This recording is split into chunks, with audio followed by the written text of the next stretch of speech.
Quijano. Thank you for joining us. The ninth Democratic presidential primary debate is over. 6 candidates took the stage in Las Vegas, and the divisions among them appeared evident from the first question. In his first debate appearance of the 2020 cycle, former New York City Mayor Michael Bloomberg faced attacks from every candidate on the stage. But it was Bloomberg who had the first attack of the night when he argued Senator Bernie Sanders could not defeat President Trump. Senator Elizabeth Warren then slammed Bloomberg for making sexist comments as a businessman. The former New York City mayor was also pressed on when he would release his tax returns. There were also criticisms of the health care plans of more moderate candidates on the stage, such as Senator Amy Klobuchar and former Mayor Pete Buttigieg. And Bernie Sanders faced tough questions and criticisms over the cost of his so-called Medicare for All plan. Here's some of what you may have missed. I'd like to talk about who we're running against. A billionaire who calls women fat broads and horse-faced lesbians. And no, I'm not talking about Donald Trump. I'm talking about Mayor Bloomberg. I think we need something different than Donald Trump. I don't think you look at Donald Trump and say we need someone richer in the White House. In terms of who can beat Donald Trump, NBC did a poll yesterday. It says Joe Biden is best equipped to beat Donald Trump. We shouldn't have to choose between one candidate who wants to burn this party down and another candidate who wants to buy this party out. Look, my campaign is fueled by hundreds of thousands of contributors, including 46 billionaires. If there are a few people who make ugly remarks, who attack trade union leaders, I disown those people. They are not part of our movement. Mayor Buttigieg really has a slogan that was thought up by his consultants. It's not a plan, it's a PowerPoint. And Amy's plan is even less. It's like a Post-it note, insert plan here. I must say I take personal offense since Post-it notes were invented in my state. It's not whether he apologized or not, it's the policy.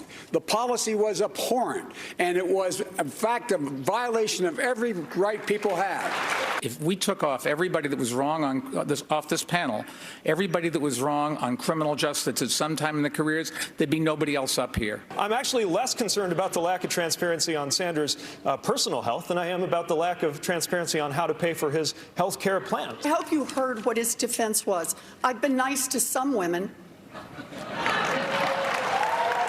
Senator Klobuchar, my colleague specifically asked you if you could name the president of Mexico, and your response was no. Yes. You're literally in part of the committee that's overseeing these things, and we're not able to speak to literally the first thing about the politics of the country to ourselves. Are you trying to say that I'm dumb, or are you mocking me here, Pete? Let's just be clear.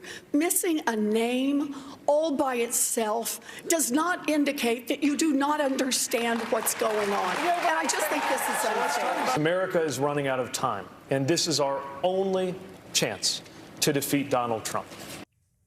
Joining me now from Las Vegas inside the spin room is Caitlin Huey-Burns, Linda Tran, and Nicole Killion. Nicole is a CBS News correspondent. Linda is a CBSN political contributor and Democratic strategist. And Caitlin is a CBSN political reporter. All right, welcome to you all. This was a fiery debate, to say the least. I want to get all of your initial takeaways. Linda, starting with you. Well, look, if I had to summarize tonight's performances and the debate overall, I would take it down to 3 words. Does it matter? I mean, in an environment where what you're hoping to do is deliver enough of a performance to raise resources, you might say that Mike Bloomberg did not deliver, but it won't matter because he has the resources to get all the way through to Super Tuesday.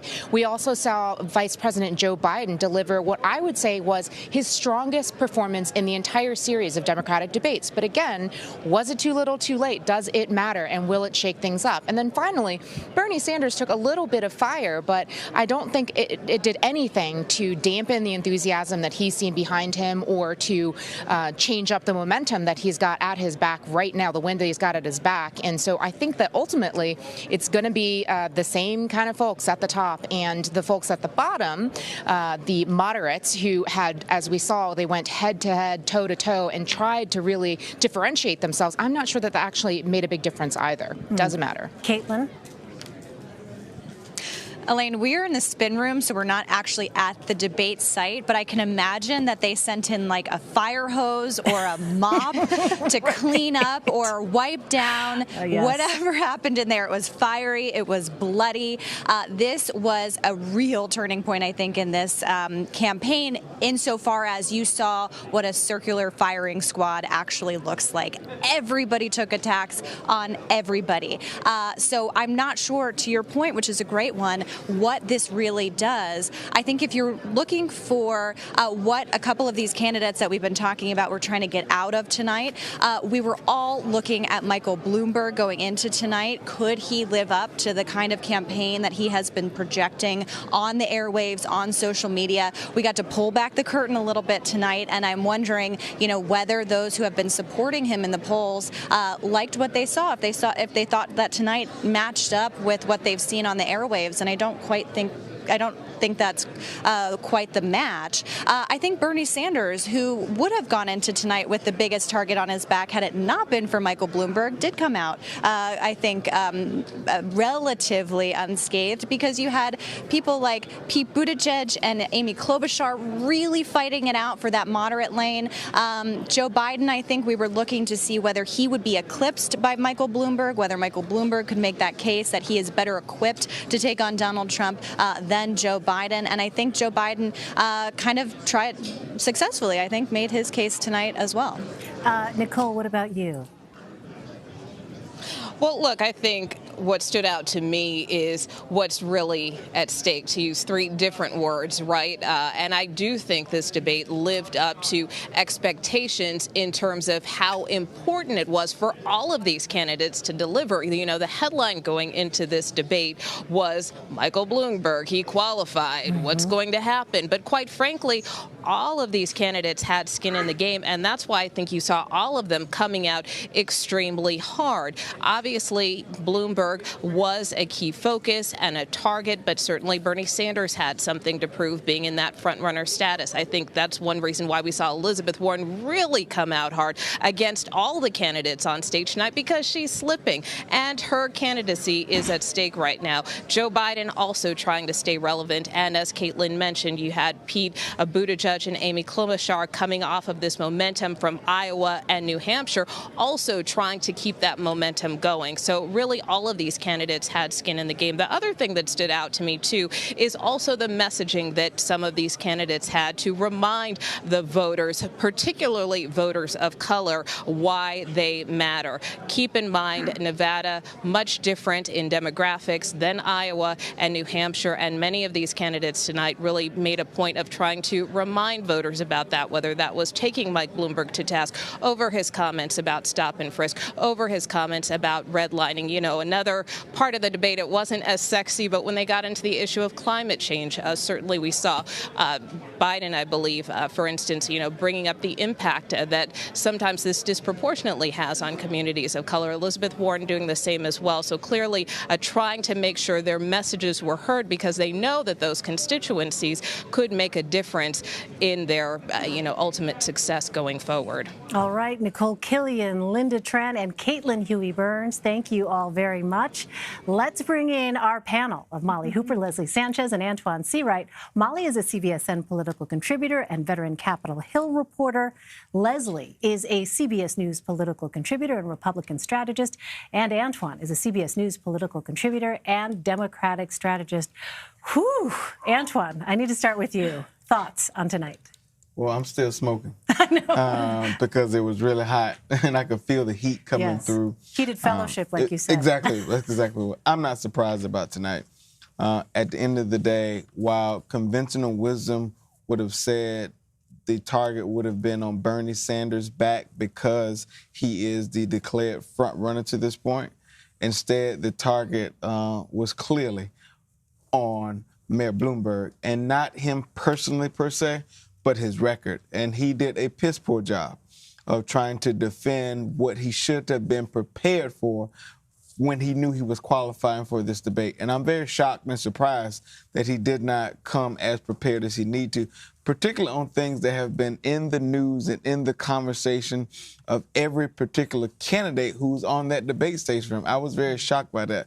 I was also shocked by the intensity from Elizabeth Warren. That was a young lady on a mission, and her mission clearly was to show that she's a fighter and she could give two flying kites what the perception may be outside of that debate stage, but she wanted to show that she can stand up to the boys, she can stand up to the best of them, and that was on full display tonight. I want to go back to Mayor Bloomberg in a moment, but Leslie, your thoughts on tonight, what you saw on that stage? Biggest thing, the Republican fell flat, meaning Mike Bloomberg. He did not land the way that it was anticipated. To bounce off the point of saying he should have been better prepared, but there's a kind of a common rule in presidential campaigns. It takes a candidate about 4 months to understand the cadence and the expectation of what it's like to be on a campaign trail. 4 months. It takes about that long. Even with Barack Obama, we used to say that. And if you go back and just Google the number of gaffes that Biden has, people remember this. But school segregation in that first debate, he should have been prepared for that, right? Oh, absolutely. No, but Barack Obama, I'm saying the the point being that any candidate, you're only human.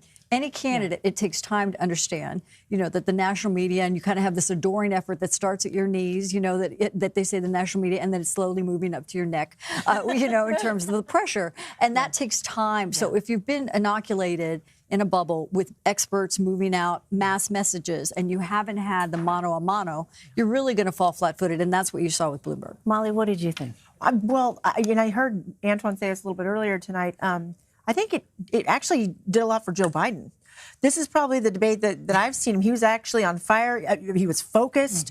He was joining in sort of the pylon. Parrying. Exactly. And that's one thing that really struck me about this, because it's sort of like he had this purpose. He was part of this team effort to really go after Mike Bloomberg, and he did. I mean, especially when it came to the women, the non-disclosure agreements.